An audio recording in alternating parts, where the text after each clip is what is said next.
नमस्कार। गीतांजलि के सभी दर्शकों का हमारे नए एपिसोड में बहुत बहुत स्वागत है। कवि गुरु रविंद्रनाथ जी महान संगीतकार हैं। नारी रूप के चित्रण में रविंद्रनाथ जी को अद्भुत क्षमता हासिल है। विशेषकर कुदरत के साधारण अदाओं तले नारी का चित्रण करने में उनका कोई सानी नहीं। ऐसी स्थितियों में वो उसकी आंखों, भंगिमाओं, केश राशि तथा वेशभूषा को निखार देते थे। आकाश जैसे नारी के मन को समझ लेता है और नदी जैसे अपनी चाल खोज लेती है, उसी प्रकार रविंद्रनाथ जी भी नारी के अंतर व बाहरी दोनों रूपों की समझ रखते हैं। आज के इस गीत में ऐसे ही बिंबों की भरमार है, जिससे हम सहज ही जान सकते हैं कि वे नारी सौंदर्य चित्रण में कितने कुशल चित्रकार हैं।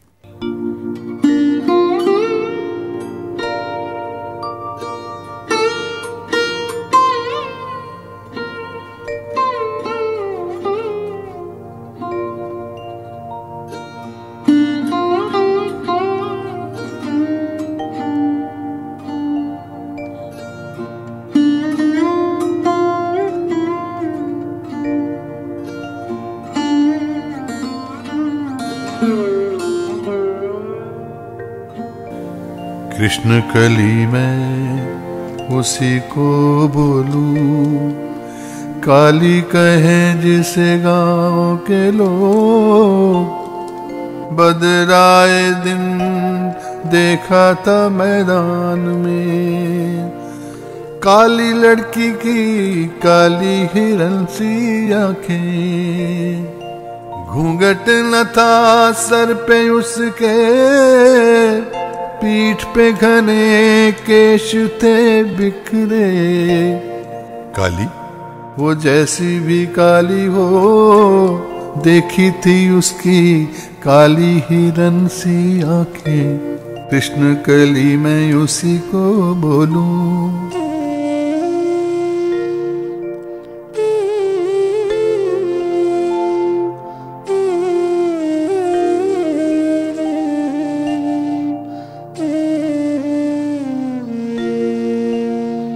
काले गाले बादल जब छाए, तो पुकार उठी दो शामिल गाए। शाम तनु व्याकुल वो लड़की, कुटिया से बाहर तभी आई। भवें उठाकर उसने देखा गगन, सुनी बादलों की धीमी धीमी गर्जन। काली वो जैसी भी काली हो, देखी थी मैंने काली हिरन सी आंखें। कृष्ण कली मैं उसी को बोलूं।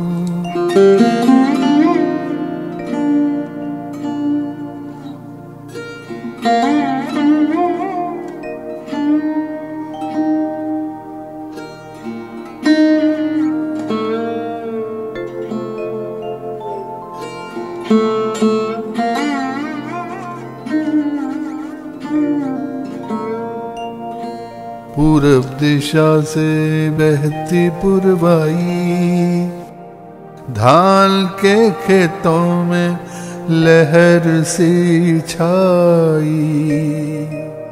खेत की मेड़ पर मैं अकेला था, और वहां पर दूजा कोई नहीं था। क्या फिर उसने मुझे मुड़ के देखा, मैं ही जानूं या फिर वही जाने। काली वो जैसी भी काली हो, देखी थी मैंने काली हिरन सी आंखें। कृष्ण कली मैं उसी को बोलूं।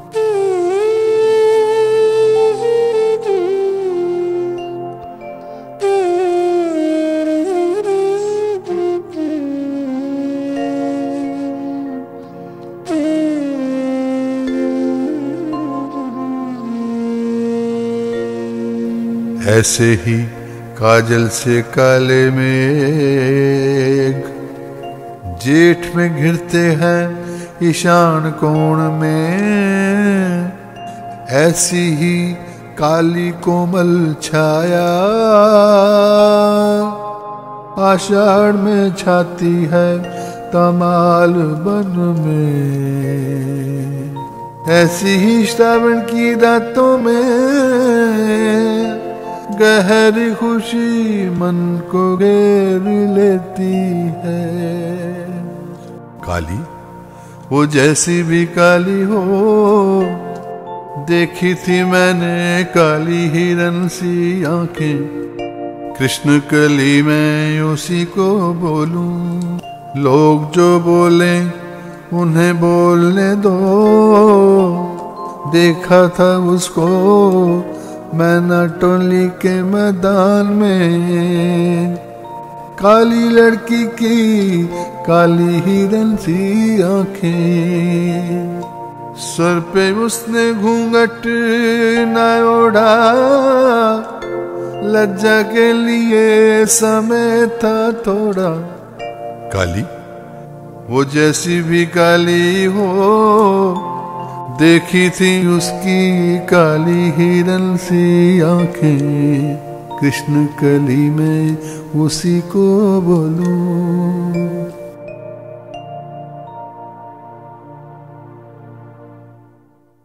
रविंद्रनाथ जी के गीतों में उनका जीवन दर्शन मिलता है।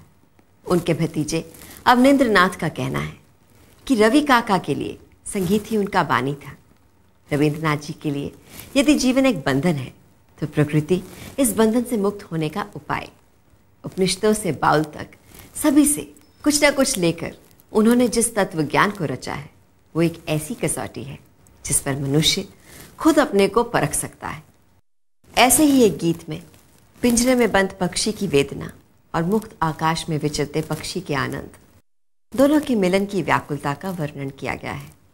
किंतु जीवन का असल सत्य यही है कि इन दोनों का मेल नहीं हो पाता।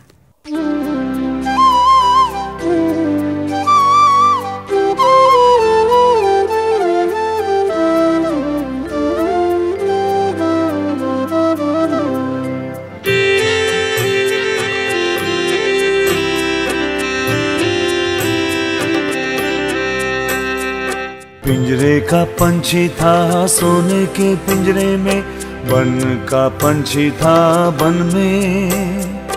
और एक दिन वो दोनों मिले, था क्या विधाता के मन में। उससे बन का पंछी बोला, चलो रे बन में चलो। पिंजरे का पंछी फिर ये बोला, शांति से यही रहो। बन का पंछी बोला, मैं बंध के ना रह पाऊं। पिंजरे का पंछी बोला, हाय कैसे यहाँ से बन में जाऊं। बन का पंछी गाए बाहर ही बैठे, जो गीत बन ने सिखाया। पिंजरे का पंछी गाए अपना तराना, दोनों में एक रंग न आया। बन का पंछी बोला, पिंजरे के पंछी भाई, बन का गाना तुम गाओ। पिंजरे का पंछी बोला, बन के पंछी भाई, पिंजरे का गाना सीख जाओ। बन का पंछी बोला ना, मैं सीखा गीत न गाऊं। पिंजरे का पंछी बोला, हाय मैं बन का गीत कैसे गाऊं। बन का पंछी बोला, नील गगन में कोई भी सीमा नहीं है। पिंजरे का पंछी बोला, पिंजरा सुंदर, हर आनंद यही है। बन का पंछी बोला, खुद को छोड़ो, मेघों के बीच बिहारो। पिंजरे का पंछी बोला, शांत बैठो, पिंजरे का रंग निहारो। बन का पंछी बोला ना, वहाँ कैसे उड़ेंगे हम। पिंजरे का पंछी बोला, हाय वहाँ कैसे बैठेंगे हम।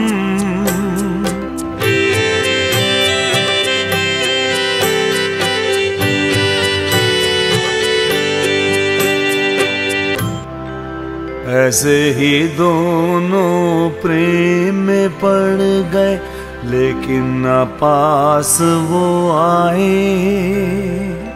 पिंजरे की आड़ से कुछ ना बोले, नैनों से नैना टकराए। दोनों न समझे एक दूजे को, दोनों न समझे इशारा। मिलने की आस में कितना तड़पे, एक दूजे को पुकारा। बन का पंछी बोला ना, अंदर गया तो फंस जाऊं मैं। पिंजरे का पंछी बोला हाय, कहाँ शक्ति की उड़ पाऊं मैं।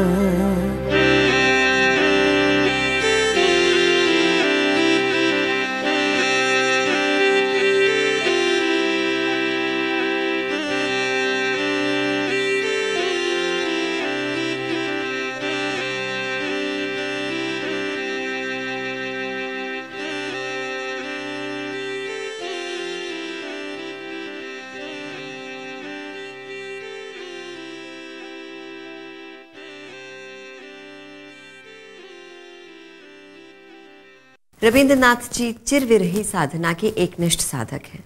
उन्होंने जीवन को बहुत गहराई से प्रेम किया और जीवन के सारे सुख दुख को उन्होंने बहुत निकट से अनुभव किया। वे कहते हैं, मैं इस सुंदर संसार से जाना नहीं चाहता। वो जानते हैं कि जब वो नहीं होंगे तो आने वाली पीढ़ी के लिए उनका गीत संगीत होगा। इस बात में उनका पूरा विश्वास है।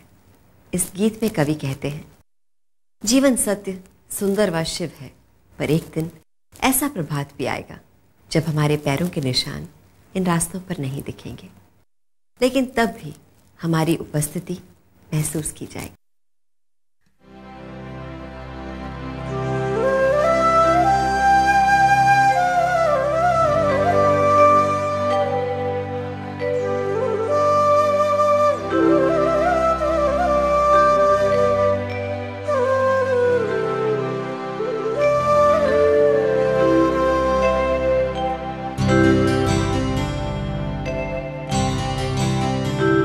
जब पैरों के निशाना होंगे बाट में, जब नाव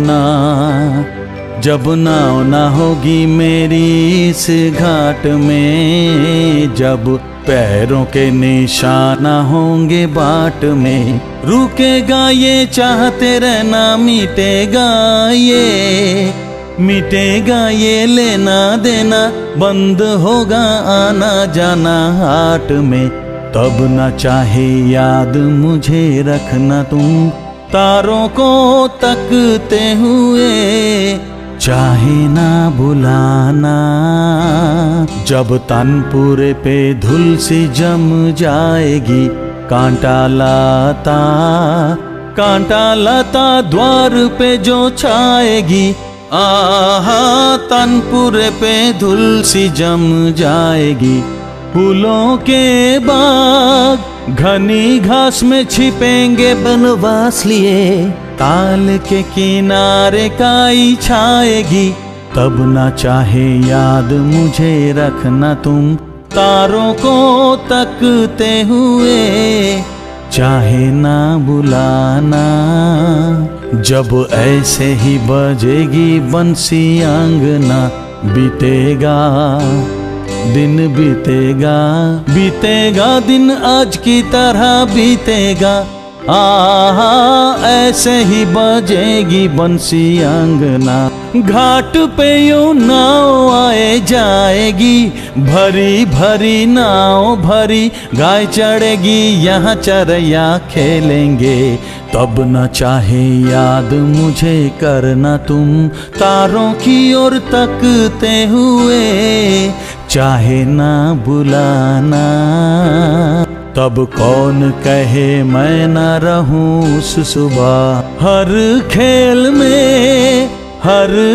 में खेलूंगा मैं तो यहाँ। आहा कौन कहे ना रहूं मैं उस सुबह। नए नाम से लोग मुझे जानेंगे, बांधेंगे बाहों के बंधन, हर बार हम यूं ही आए जाएंगे।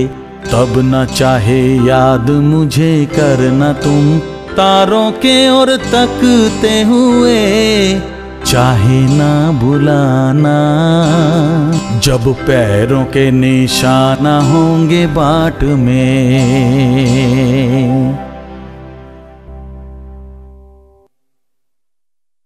तब कौन कहे मैं न रहूं उस सुबह, हर खेल में खेलूंगा मैं तो यहाँ। आहा कौन कहे ना रहूं मैं उस सुबह। रविन्द्रनाथ जी के गीतों में सुर के साथ काव्य भी होता है, इसलिए वो केवल संगीत नहीं, वो हो जाता है काव्य गीति। कविता और गीत दोनों के मधुर मिलन ने इस काव्य गीति के भंडार को अनोखा रूप दिया है। उनके संगीत की तुलना केवल खुले आकाश से ही की जा सकती है। उन्होंने संगीत की अनेक धाराएं और शैलियां बनाई।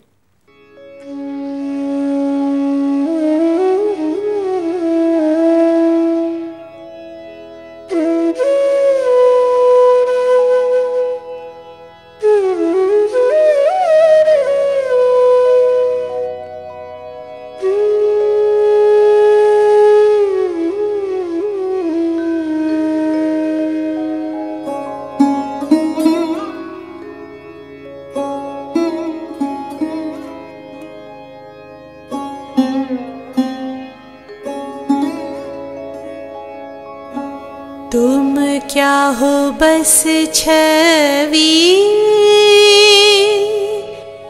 पट पर बनी,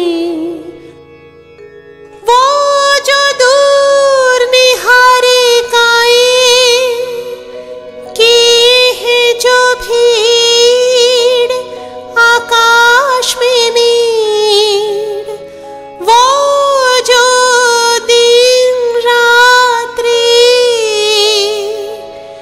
ज्योति लिए चल रहे अंधेरे के यात्री, ग्रह तारा रवि, क्या तुम उनके से सच नहीं?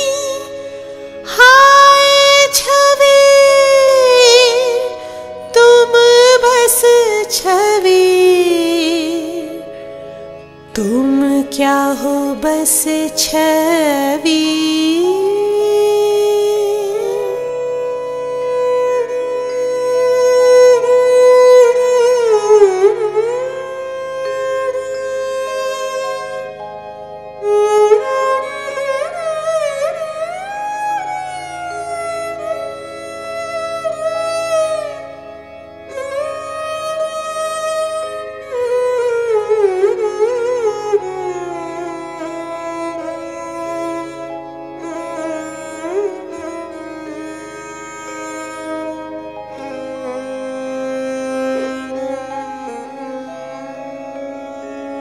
नयन समुख तुम नहीं, अखियन में बसे हो तुम्ही। नयन समुख तुम नहीं, अखियन में बसे हो तुम्ही।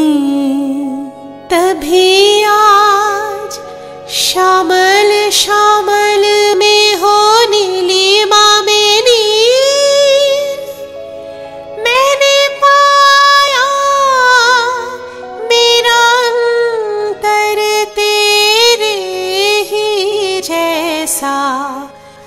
ना जानू कोई नहीं जाने, बजे सुर तुम्हारा मेरे गीत में। कवि के अंतर में तुम कवि, छवि नहीं नहीं, नहीं बस छवि। क्या हो बस छवि। आज का एपिसोड यही समाप्त करते हुए मैं दिव्या दत्ता गीतांजलि के सभी दर्शकों से विदा लेती हूँ। नमस्कार।